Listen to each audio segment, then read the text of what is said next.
Hello everyone, स्वागत है आप सबका हमारे यूट्यूब चैनल में। तो पीछे हमने जो किया था वो मोल कंसेप्ट के जो फॉर्मूलाज हैं, मोल कंसेप्ट कैसे करना है, वो बहुत इंपॉर्टेंट कॉन्सेप्ट हमने पिछली वीडियो में किया था। अब तक हमने चैप्टर नंबर 1 के 10 पार्ट अपलोड कर दिए अपनी यूट्यूब चैनल पे। आप उनको देखिए पहले, सबसे पहले। अब तक हमने जो अपने यूट्यूब चैनल पे टोटल 10 पार्ट्स अपलोड कर दिए हैं फर्स्ट चैप्टर के।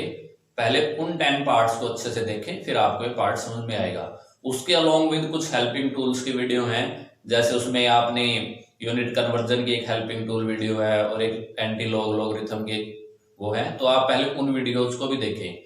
और जो बच्चा रेगुलर काम नहीं कर रहा, वो अपने लिए खड्डा खोद रहा आगे के लिए, ठीक है ना, उसके लिए बड़ा टिपिकल होने वाला है नॉन मेडिकल और मेडिकल आने वाला समय। और एक बात और बता दो, जिसके मन में ये है कि मैंने परसेंटेज बहुत अच्छी ले ली तो मेरा सर्वाइवल लंबा चल जाएगा, ऐसा नहीं है। साइंस के अंदर बहुत सारा कंपटीशन है। और नॉन मेडिकल वाले तो स्पेशल, मेडिकल वाले तो हर साल कितने नीट का पेपर कितने देते हैं, 15 से 16 लाख पेपर देते हैं, लेकिन इससे ज्यादा नॉन मेडिकल में कंपटीशन होता है। तो अभी से चैप्टर के साथ मैं प्रॉब्लम भी आपको दे रहा हूँ, साथ ही साथ आपको डीपीपी प्रोवाइड करवा रहा हूँ, पीडीएफ प्रोवाइड करवा रहा हूँ। और आप अगर उसको रेगुलर नहीं करेंगे तो आप अपनी तो जिंदगी तबाह कर ही रहे हैं, अपने साथ साथ अपने पेरेंट्स की भी कर रहे हैं, ठीक है। तो रेगुलर वर्क मस्ट है साइंस के अंदर।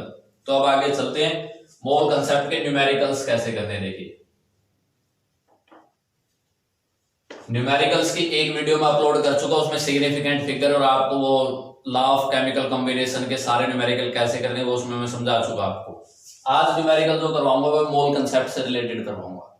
और मोल कंसेप्ट में मैंने नंबर ऑफ मोल निकालने का फॉर्मूला आपको समझाया था लास्ट वीडियो में। नंबर ऑफ मोल निकालने का मास की टर्म में था, ठीक है जी, एटम्स की टर्म में था, और किसकी टर्म में था, वॉल्यूम की टर्म में था। और वॉल्यूम का फॉर्मूला कब लगेगा, गैस के साथ ही लगेगा, ठीक है ना। तो इसमें था given mass divide by molar मास, अगर मास दियो। इसमें क्या था, given atom divide by Avogadro number. इसमें क्या था, given volume divide by 22.4 litre. या फिर इसको ऐसे भी लिख सकते हैं 22,400 सेंटीमीटर क्यूब, इसमें भी आ सकते हैं, ठीक है ना। तो देखिए, एक फॉर्मूले के अंदर 3 वेरिएबल है, नंबर ऑफ मोल है, मास है और गिवन मास है। यहां पे देखिए एटम है, गिवन एटम है, नंबर ऑफ मोल है, लेकिन सब में नंबर ऑफ मोल क्या है, कांस्टेंट है, ठीक। तो अब अपने को क्या करना है, अलग अलग फॉर्मूलाज के अंदर अलग अलग क्वांटिटी को निकालनी। किसी में नंबर ऑफ मोल निकालनी है, किसी में मास निकालना है, किसी में एटम निकालने हैं, किसी में वॉल्यूम निकालने हैं। तो मैं सबका एक एक केस आपको अच्छे से समझा रहा हूं, फिर आपको एक मैं डीपीपी प्रोवाइड करवाऊंगा इस वीडियो लेक्चर के बाद। आपने वो सोल्व करके मुझे सेंड करनी है। और कॉम्पैक्ट जब आप वीडियो देख लेते हैं तो कमेंट बॉक्स में कमेंट जरूर करें कि हमें समझ में आ गया नहीं आ गया, ठीक है ना। आप तो इतना भी नहीं कष्ट करते हो, ये लाइक बटन होता है उसको प्रेस ही कर दे, ठीक है ना, कि आप पढ़ोगे तुम नॉन मेडिकल। चलो,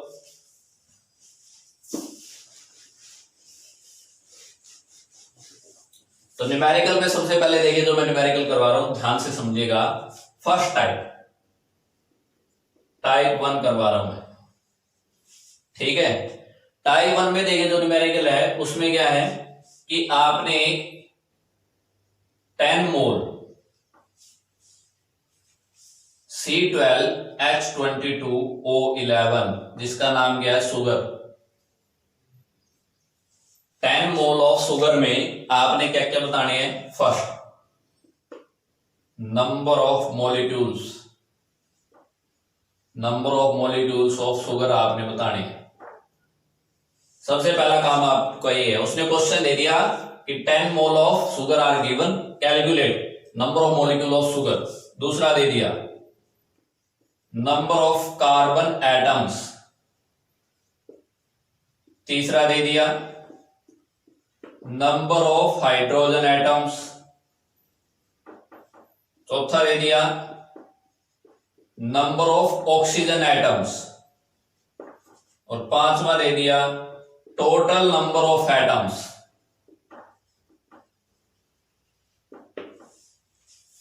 तो यहां पे मॉलिक्यूल का क्या चक्कर है, एटम का क्या चक्कर है, वो एक ही बार में मैं आपको समझा रहा हूं, ध्यान से समझिएगा, ठीक है। इसमें समझा रहा हूं 10 मोल इसके शुगर के, ठीक है, तो अब आपको देखिए सबसे पहले क्या निकाले हैं, नंबर ऑफ मॉलिक्यूल्स निकाल लें।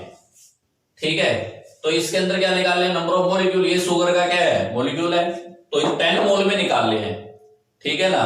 तो अब देखिए 1 मोल शुगर में कितने होते हैं, 1 मोल में कितने होते हैं, Na मॉलिक्यूल ऐसे ऐसे। एक पूरा शुगर का मॉलिक्यूल C12H22O11 का मिलकर बनता है एक पूरा मॉलिक्यूल। बाहर से मॉलिक्यूल देखने में पूरे एक शुगर का, उसके अंदर ये सब पड़े होते हैं। ठीक है, तो 1 मोल में कितने मॉलिक्यूल होते हैं, Na पढ़ा हमने मोल कंसेप्ट पीछे। ठीक है, और कितने पूछे हैं, 10 मोल में। तो 10 मोल में क्या हो जाएंगे, 10 इंटू Na हो जाएंगे। ठीक है जी, आप इसको ऐसे भी कर सकते हैं, number of mole, number of atom या मॉलिक्यूल डिवाइड बाय Na। ठीक है ना, आप इसको ऐसे भी कर सकते हैं, कितने नंबर ऑफ मोल दे दिए, 10, पूछ क्या रहा है, नंबर ऑफ मॉलिक्यूल पूछ रहा है। ठीक है, तो नंबर ऑफ मॉलिक्यूल पूछने के लिए इसको क्या कर देंगे, मल्टीप्लाई कर देंगे, इसको इसके साथ यहाँ पे क्या कर देंगे, मल्टीप्लाई कर देंगे। ऐसे भी क्या निकलाएंगे इसके नंबर ऑफ मॉलिक्यूल, या सिंपल ऐसे भी कर सकते हैं यूनिटरी मेथड से। ठीक है जी, ये तो निकल गए नंबर ऑफ मॉलिक्यूल, क्या है 10 इंटू n। अब नंबर ऑफ कार्बन एटम्स पूछ रहा है, सिर्फ कार्बन एटम्स। तो 1 मोल में देखिए कितने कार्बन एटम है, 1 मोल में कार्बन एटम, कार्बन के कितने एटम है, 12। तो क्या हो जाएगा, 1 मोल में 12 इंटू Na। ठीक है ना, किससे मल्टीप्लाई हो जाएगा, Na को किससे मल्टीप्लाई हो जाएगा, 12 में। ठीक है ना, देखिए जैसे वोटर है मेरे पास, पहले इस बात को समझिए, एटम और मॉलिक्यूल में क्या डिफरेंस है। वोटर है जैसे, अब ये तो वोटर का एक मॉलिक्यूल है, लेकिन देखिए इसमें किसके एटम जुड़े हुए हैं, हाइड्रोजन के 2 एटम है और ऑक्सीजन का 1 एटम है। तो ये एटम है, हाइड्रोजन के एटम और ऑक्सीजन के एटम, टोटल एटम कितने हैं, 3 एटम। मॉलिक्यूल 1 है, देखिए मॉलिक्यूल तो 1 है इसमें, लेकिन हाइड्रोजन के कितने एटम है, 2 हाइड्रोजन एटम है। ऑक्सीजन का कितना एटम है, 1 एटम, और टोटल एटम कितने हैं, 3 एटम है। तो ये फर्क होता है मोल कंसेप्ट को करते हुए। तो इसमें भी देखिए मोल तो एक ही है, एक मॉलिक्यूल के अंदर, मतलब इसके अंदर जो, इसके अंदर 1 मोल के अंदर कितना मॉलिक्यूल है, इसका देखा गया Na मॉलिक्यूल है। ठीक है, तो इसका मॉलिक्यूल तो यही है, शुगर का मॉलिक्यूल तो, लेकिन इसके अंदर एटम अलग अलग है, 12 एटम हाइड्रोजन के, 22 एटम, सॉरी 12 एटम कार्बन के, 22 हाइड्रोजन के और 11 किसके, ऑक्सीजन के। और टोटल एटम जोड़ेंगे तो इन सबका सम होगा। ठीक है ना, तो अब किसके पूछ रहा है, कार्बन एटम पूछ रहा है, कितने मोल में, 10 मोल में। 1 मोल में कितने, 12 Na, 10 मोल में 12 इंटू 10 Na। किसके, कार्बन के, इसके एटम आए कार्बन के एटम। यहां से भी निकाल सकते हैं आप नंबर ऑफ एटम्स। ठीक है, कितने में, 10 मोल में, कितना निकाले, नंबर ऑफ एटम्स, किसके, कार्बन के। और 1 मोल में कितने प्रेजेंट है, यहां पे 12 Na प्रेजेंट है। ठीक है जी, similarly number of hydrogen atom कितने हैं, 22, तो यहां पे कितना आ जाएगा, 22, यहां पे हाइड्रोजन आ जाएगा। ऑक्सीजन के देखिए कितने हैं, 11 है, तो ऑक्सीजन के क्या हो जाएगा, 10 into n atoms of oxygen divide by कितना हो जाएगा, 11 Na, क्योंकि मोल की बात कर रहे हैं। और 1 मोल में कितने एटम होते हैं, 6 पॉइंट, मतलब एवोगैड्रो नंबर 6.022 इंटू 10 की पावर 23। ठीक है ना, आई बात समझ में। लेकिन ऑक्सीजन के एटम कितने हो जाएंगे, 11 इंटू Na हो जाएंगे। ठीक, तो मॉलिक्यूल में बहुत सारे एटम हो सकते हैं, क्योंकि बेसिक कॉन्सेप्ट है 9th क्लास में से क्या एटम से मिलकर मॉलिक्यूल बनता है। ठीक है, और उस मॉलिक्यूल के अंदर डिफरेंट डिफरेंट टाइप के एटम हो सकते हैं। ये टोटल नंबर ऑफ एटम पूछ रहा है आखिरी में, देखिए ऑक्सीजन के भी निकाल दिया, क्या पूछ रहा है, टोटल नंबर ऑफ एटम। तो 12 इसके, 22 उसके और 11 उसके, कितना सम हो गया इनका, 2 2 4 5, ये कितना हो गया, 3 4, 45 एटम्स आ गए। ठीक है ना, ठीक है जी। तो अब क्या करेंगे, यहाँ पे 45 कर देंगे, टोटल नंबर ऑफ एटम्स कर देंगे। अब किसमें, शुगर में। अब ये शुगर के एटम निकलाएंगे। तो समझ में आया बेटा जी कंसेप्ट। ठीक है, तो पहले ये टाइप का था, अब सेकंड टाइप चलते हैं।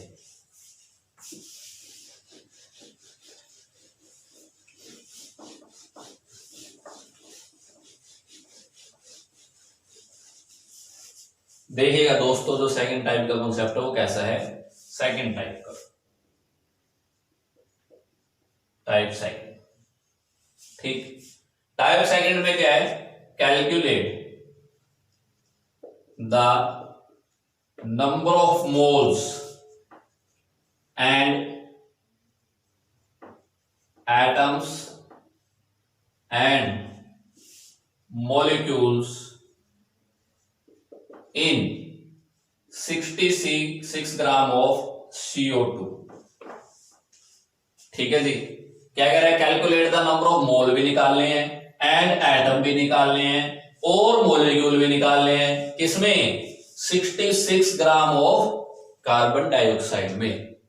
तो नंबर ऑफ मोल निकालने का फॉर्मूला क्या है, gram given divide by molar mass. Gram given कितने हैं, 66, और इसका मास कितना होता है, 44। ठीक है ना, कार्बन डाइऑक्साइड का मोलर मास कितना होता है, 44, 12 इसका और इसका 16 मल्टीप्लाई 2 कितना आ गया, 44 ग्राम, ग्राम में ले लेंगे। ठीक है जी, चलो इसकी कैलकुलेशन इजी करने के लिए मैंने इसको ये ले लिया, 88 ले लिया। कैलकुलेशन इजी करने के लिए मैंने इसको 88 ले लिया। तो नंबर ऑफ मोल कितने आए, 2 आ गई। फिर क्या पूछ रहे हैं, एंड एटम्स। एटम देखिए इसमें कितनी है, एक मोल में कितनी एटम है, देखिएगा एक एटम, 2 कार्बन का और 2 ऑक्सीजन के, टोटल कितनी एटम है, 3 इंटू Na। ठीक है ना, 3 इंटू Na हो गया। एक मोल में तो जब भी एटम की बात करते हैं तो Na के साथ मल्टीप्लाई करना ही करना। कितने मोल निकल गए हैं, 2, तो 2 मोल में कितने होंगे, 3 इंटू 2 इंटू Na हो जाएंगे, टोटल एटम निकला है। फिर मोलिक्यूल पूछ रहे हैं, मोलिक्यूल तो CO2 का ही है, अकेला ही मोलिक्यूल पड़ा है, एक से ही मल्टीप्लाई होएगा, एक से ही मल्टीप्लाई होएगा। तो क्या करेंगे, एक मोल में CO2 का मोलिक्यूल कितना है, 1 इंटू Na है। एक ही मोलिक्यूल है, देखिए ना भैया, एक ही तो मोलिक्यूल है। ठीक है ना, एक मोल में एक मोलिक्यूल, एक 1 इंटू Na हो गया। कितने पूछा है, 2 में, तो 2 इंटू में Na आंसर आ गया। अब आपने पेपर में देखना है कि अगर एमसीक्यू टाइप क्वेश्चन आया आपके पास कि उसमें Na को सोल्व कर रखा है नहीं कर रखा। अगर सोल्व कर रखा तो आपने Na की भी मल्टीप्लाई करनी है, अगर सोल्व नहीं कर रखा तो आप ऐसे भी आंसर छोड़ सकते हैं। ठीक है, अगर किसी को कुछ भी समझ में नहीं आ रहा, पहले पिछली वीडियो देखे सारी की सारी, जो पहली बार देख रहा है वो पीछे जरूर देखे सारे के सारे पार्ट, और अच्छे से समझ में आएगा। ठीक है बेटा जी, तो ये क्या हो गया, 2 इंटू में Na हो गया। तो इस सवाल के अंदर मैंने मोल निकालने भी सिखाए, एटम निकालने भी सिखाए, मोलिक्यूल भी सिखाए। यहां मास से करवाया मैंने, वहां मोल से करवाया था पिछले क्वेश्चन में। ठीक है, अब अगले एक सवाल लिखता हूं मैं।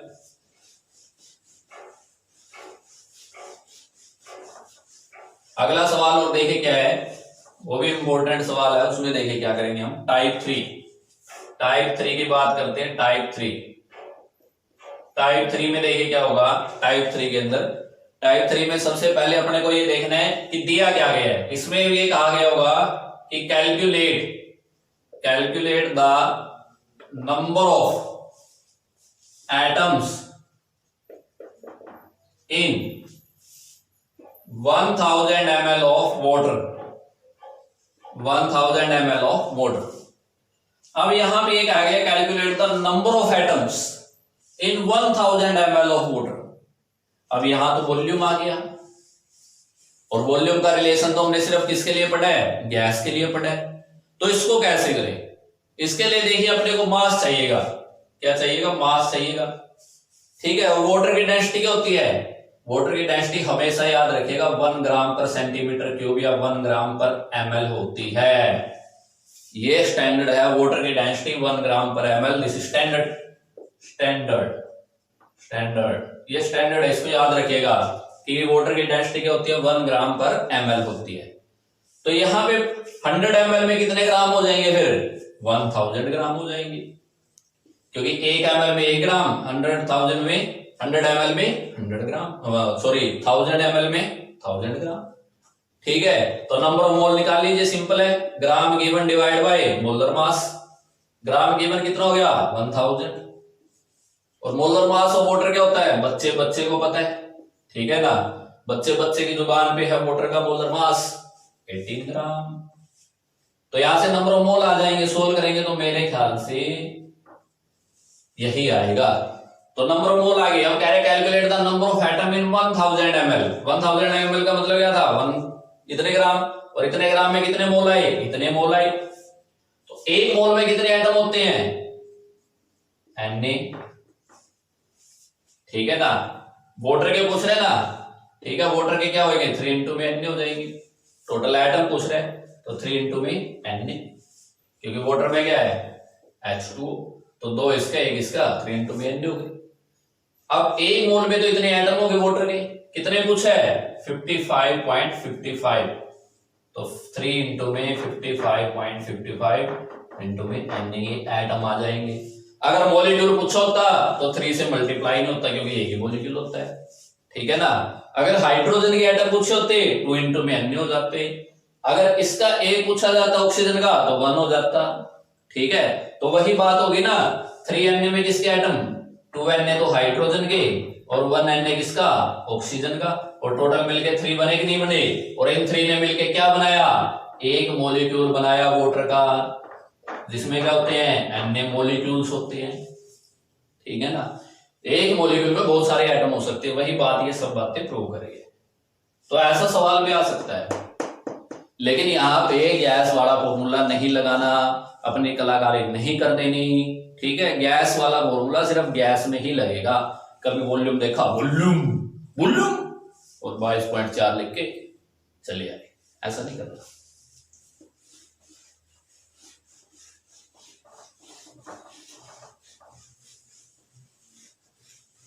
अब वॉल्यूम वाला मैं आपको करके दिखा रहा हूं।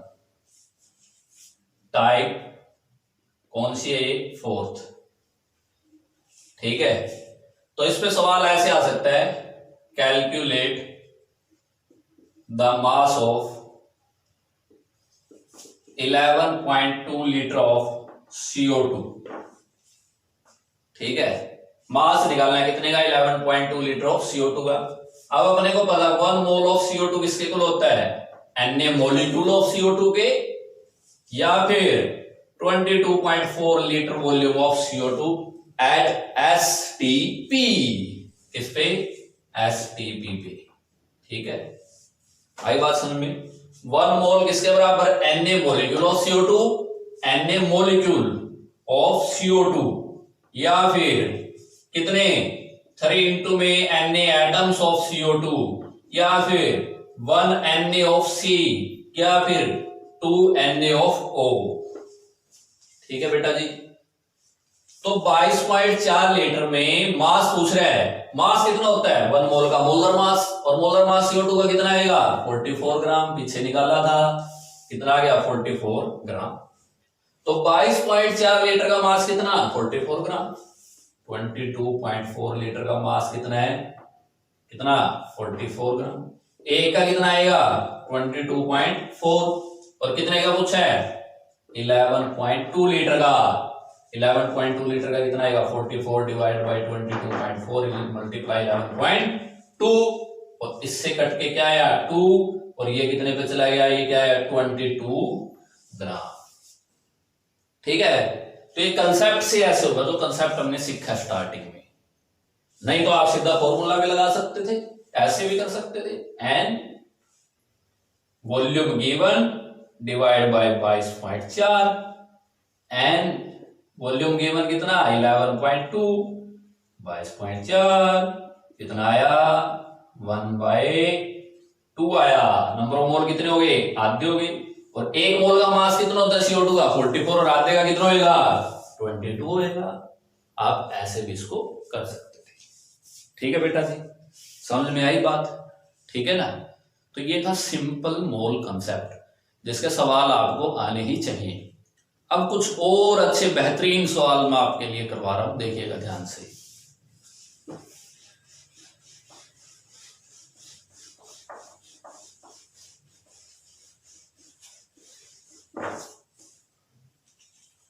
इन सवाल के साथ प्रैक्टिस बहुत जरूरी है, और जिस बच्चे ने प्रैक्टिस नहीं की वो तबाह होता जा रहा है। देखिए अगला सवाल, इसको बोलते हैं जरा हट के सवाल, ठीक है ना, जरा हट के, कैसे, फास्ट। उसने कह दिया कि calculate the volume of 1 molecule of water droplets, ठीक है, calculate the volume of 1 molecule of water droplets. ठीक है, वॉल्यूम निकालना है कितने का, 1 ड्रॉपलेट 1 मॉलिक्यूल का, किसके, वाटर के ड्रॉपलेट्स का। ठीक है, गिवन डेंसिटी ऑफ वाटर 1 ग्राम पर सेंटीमीटर क्यूब, या 1 ग्राम पर ml भी लिख सकते हैं इसको। ठीक है ना, आई बात समझ में। तो पहला क्वेश्चन अपने से क्या पूछ रहे हैं, calculate the volume of 1 molecule of water droplet, 1 molecule का वॉल्यूम पूछ रहे हैं। ठीक है, तो ये डेंसिटी है वाटर की। ठीक है ना, आई बात समझ में। तो 1 ग्राम सेंटीमीटर क्यूब वॉल्यूम, मतलब कि अगर 1 ग्राम वाटर ले रहे हैं तो उसका वॉल्यूम कितना है, 1 सेंटीमीटर क्यूब, इतना ही होगा ना। इसका मतलब तो यही है, 1 ग्राम मास कितना है वॉल्यूम पे, 1 सेंटीमीटर क्यूब पे। समझ पाए नहीं समझ पाए, डेंसिटी क्या होती है भैया, भैया जी ओ भाई, डेंसिटी क्या होती है, मास बाई वॉल्यूम। तो मास कितना है 1 ग्राम, वॉल्यूम कितना 1 सेंटीमीटर क्यूब। ठीक है, तो इतना मास कितने सेंटीमीटर क्यूब पे, 1 सेंटीमीटर क्यूब पे। ठीक है, तो 1 ग्राम का वॉल्यूम कितना, 1 सेंटीमीटर क्यूब, और 1 मोल में कितना ग्राम, 18 ग्राम, और 18 ग्राम का वॉल्यूम कितना होगा, 18 सेंटीमीटर क्यूब होगा। ठीक है, आई बात समझ में। और 18 ग्राम मास किसका होता है, 1 मोल का होता है। तो 1 मोल वाटर का वॉल्यूम कितना आएगा, 18 सेंटीमीटर क्यूब। ठीक है, और कितने एटम होते हैं इसके अंदर, 6.022 सॉरी मॉलिक्यूल, क्योंकि वाटर की बात करें ना, सारे के सारे वाटर की, कंप्लीट वाटर की बात कर रहे हैं, पूरा वाटर ले रहे हैं, पूरा वाटर ले रहे हैं, तो पूरा वाटर का तो मॉलिक्यूल होगा।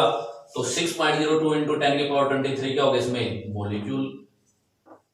ठीक है ना, तो समझिए क्या पूछ रहा है, calculate the volume of 1 molecule, 1 molecule of water droplets. ऐसे बहुत सारी वाटर ड्रॉपलेट्स पड़ी हैं, ऐसे बहुत सारी वाटर ड्रॉपलेट्स पड़ी हैं। ठीक है, उनमें से एक मॉलिक्यूल का वॉल्यूम पूछ रहा है। ठीक है ना, एक मॉलिक्यूल का तो तभी निकाल ले पाएंगे ना जब 6.02 इंटू 10 की पावर 23 का पता होगा वो कितना निकला है, इतना, यानी कि 6.022 इंटू 10 की पावर 23 का मॉलिक्यूल कितना है, सॉरी वॉल्यूम कितना है, 18 सेंटीमीटर क्यूब। तो एक मॉलिक्यूल का निकला आएगा ना।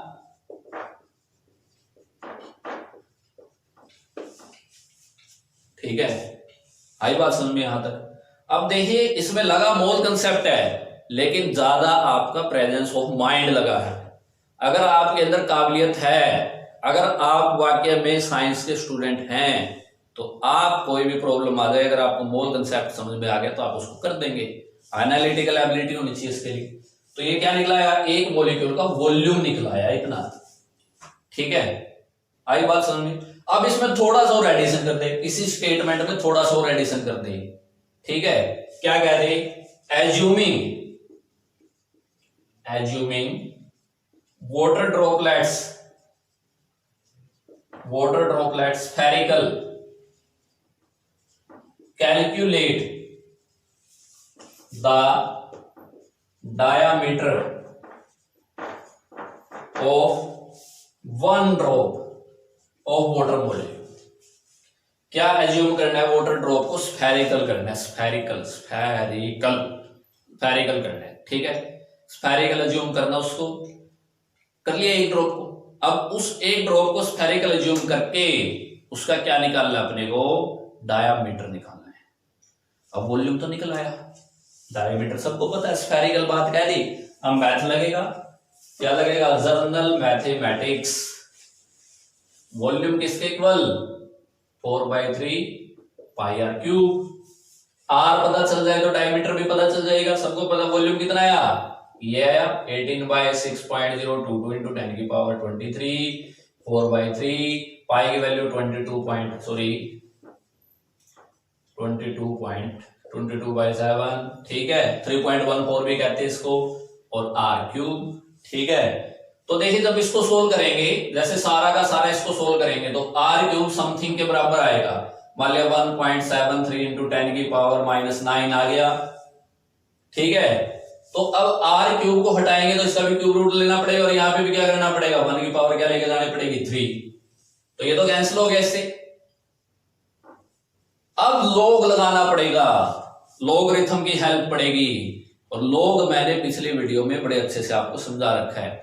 जिस भी बच्चे ने logarithm नहीं देखा वो logarithm जरूर देखे, ठीक है। तो ये था जर्नल यहां तक का, ठीक है बेटे। तो ये था मोल कंसेप्ट के सवाल, ठीक। अब मैं इसकी आपको डीपीपी भी प्रोवाइड करवाऊंगा। उसके अलावा एक सवाल और करवा देता हूं मैं, जो मुझे लगता है कि करवा देना चाहिए। देखिए कैसा,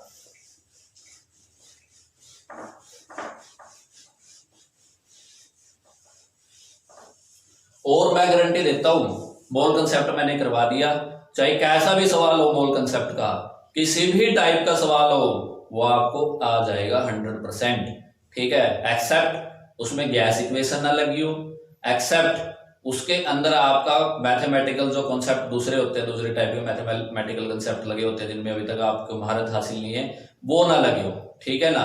तो उन दो कंसेप्ट को छोड़ के कैसे भी टाइप का आपका मोल कंसेप्ट हो वो आप कर देंगे, और वो भी कर देंगे जब हम उनको कर लेंगे, आइडियल गैस इक्वेशन को कर लेंगे, और जो दूसरे टाइप के थोड़े से मैथमेटिकल कॉन्सेप्ट थोड़े से एडवांस उनको कर लेंगे, ठीक। तो अब एक ऐसा ही सवाल मैं आपको करवा रहा हूं, देखिए कैसा है कि एक प्लांट वायरस है जो सिलेंड्रिकल इन शेप है, जो छोटे छोटे वायरस पार्टिकल से बना है, छोटे छोटे वायरस पार्टिकल से बने, उसका जो डायामीटर है 150 एंगस्ट्रॉम है, और जो उसकी लेंथ है वो 500 एंगस्ट्रॉम है, ठीक है। आई बात समझ में। तो कह रहे हैं calculate the mass of one virus particle. कौन सा मास निकलेगा? Molar mass. Calculate the mass of one virus particle.